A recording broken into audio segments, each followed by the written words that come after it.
Hey everyone, it's Chris and welcome back to the Ridge. Today, we're going to show you how we made a homemade maple sap evaporator a few years ago. It worked really well and was a great alternative to the more expensive options. We made this using items we found around the property and some cinder blocks and whatnot. So stick around, we'll show you how we did it. Join us! Sweet Maple Ridge Farms. Come on down, everybody. Go!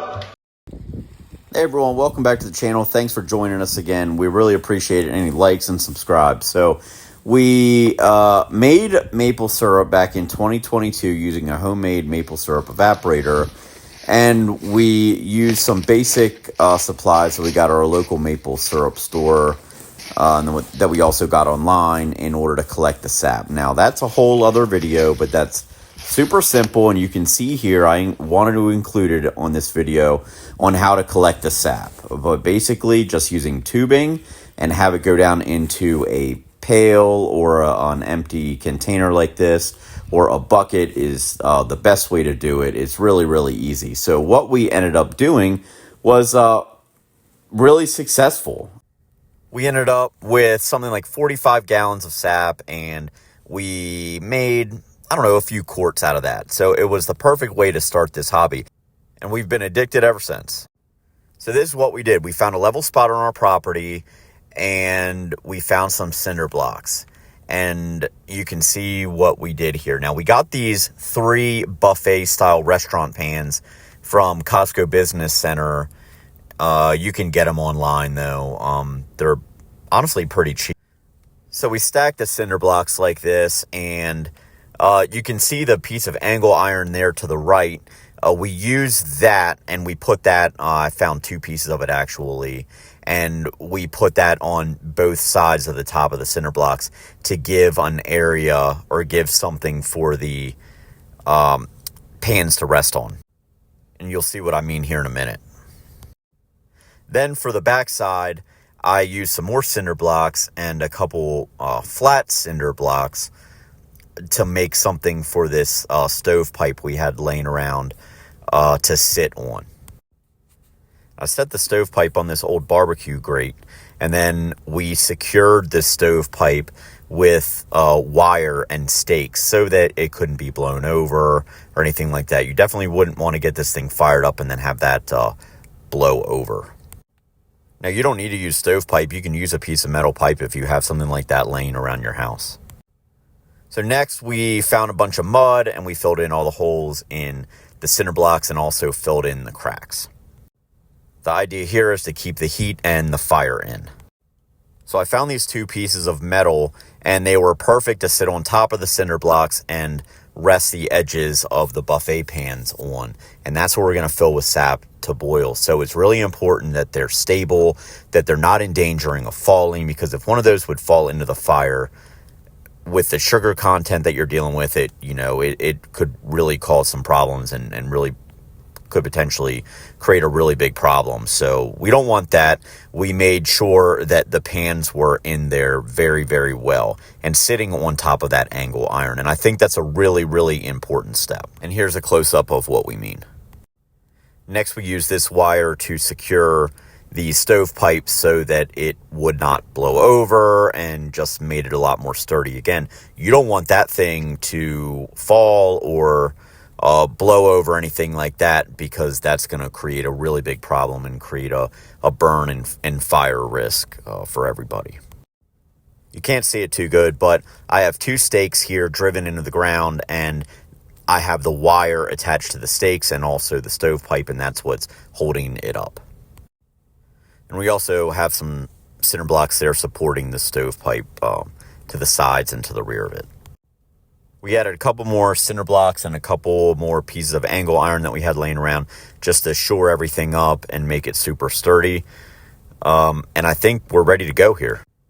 And you can see how we made sure that all the mud was in there, and that's really going to keep everything in and all the heat and all that. So here's our finished product. And here we are filling up the first and second and third pan. We have our sap in an igloo cooler, and having that flat cinder block to set the igloo cooler on was pretty nice because you can just add sap as you needed. So once we had all this done and we were sure that our pans were secure and also that our smokestack was secure, we went ahead and started the fire in there, ensuring that we had sap in the pans also. So we started a fire in there, and you can see it starting to steam in this picture.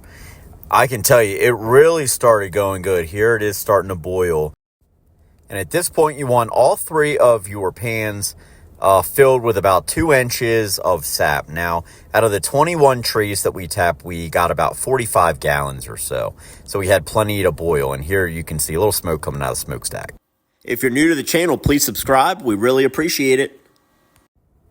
So once it really starts boiling, you're going to want to ladle sap from the far left pan into the middle, and then from the middle into the right. And the idea is that the one on the far right is going to start containing more finished syrup. The one on the left is going to be used to warm up your cold sap, and the one in the middle is the one that's going to be sort of going. So, and this is sort of what I mean here. You can see the one on the right has a little brownish tinge to it. So what we're doing is ladling, and we have a video of that here with an explanation we'll show you.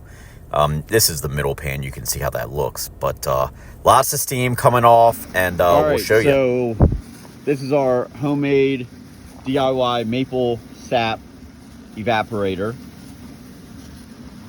This is where the sap goes to be warmed up, and then this is the middle tray, and then this is where the heavy boil is going on. So this is going to be eventually a real thick maple sap, and then once it gets to a certain temperature, we take it inside and boil the rest of it in a controlled environment. So this thing is and then once it gets to a certain temperature, then it's maple syrup. So we got this thing, we got it going, and it is really cooking right now in there. You can see, I mean, it's just really rolling. So hopefully by tonight sometime, we will have turned this 21 gallons of sap that we collected over the last week into about a half gallon of homemade maple syrup from Sweet Maple Ridge. This is what it looks like when you know it's starting to thicken up a little bit and those bubbles get a little bigger. It's going to start getting that brown tinge to it, and it's going to start smelling really, really good. The smell that comes off of this is really, really, really good. That mixed with the smell of, burning firewood is just really, really nice. So it's just really fun to do with family. Just to get together with your loved ones, your spouse, kids, whatever, and boil this down. It's just a really, really good time and an opportunity to spend time together. So I think we all need that in 2025. So here are just a couple more pictures, and we got a video here we'll show you. So this thing is homemade. This is a stovepipe. This whole thing didn't cost us $1. This was all just stuff we had laying around here. Cinder blocks, this metal, this. So lots of YouTubing went into this. So what happens is we take the raw sap, which we started with 21 gallons, and we put it in here, and that sort of warms it. And then what we do is take it from here after it gets warm, and then we put it in this one. You can see her just ladling it. And then in here, it starts to sort of boil and whatever. And then as it starts to boil in there, then we take it and we put it in the last one. And you can see here how that looks like maple syrup. So she's just taking it, and we're just ladling it in there. So you can see in there, I mean, it is roaring. So we got firewood. We've been out here since 8,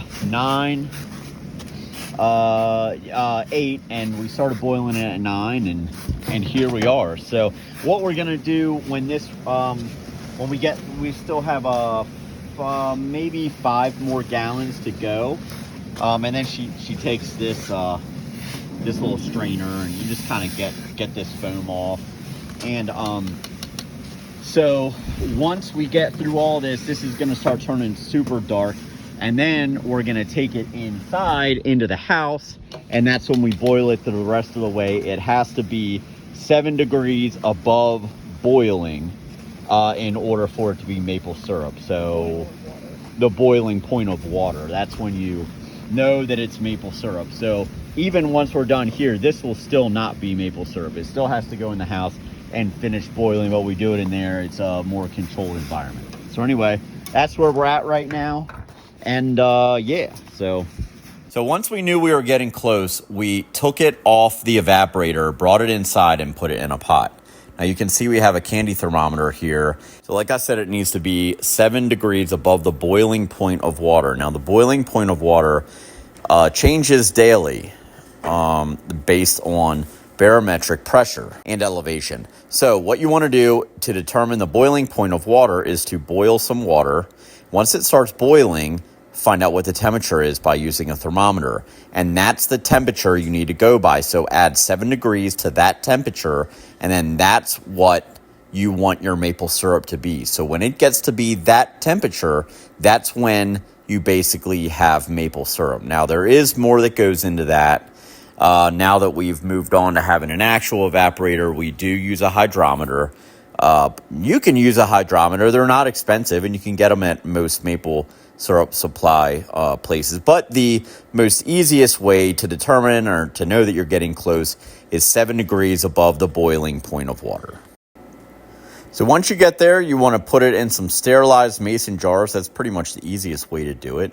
Like I said, make sure they are sterilized. And go ahead and do that, and then we turn them upside down. They'll seal, and they'll be perfect. Now, of course, you want the syrup to be really hot when you pack it in there to make sure to get rid of all the germs and stuff. And what you might want to do is run it through a filter. There are plenty of places online that you can get maple syrup filters. It will get rid of some of the impurities in the syrup and whatnot. So anyways, that's it. That's the video. If you want to continue learning how to rely less and create more from high atop the Allegheny Plateau, please like and subscribe. And we'll see you next time out on the ridge.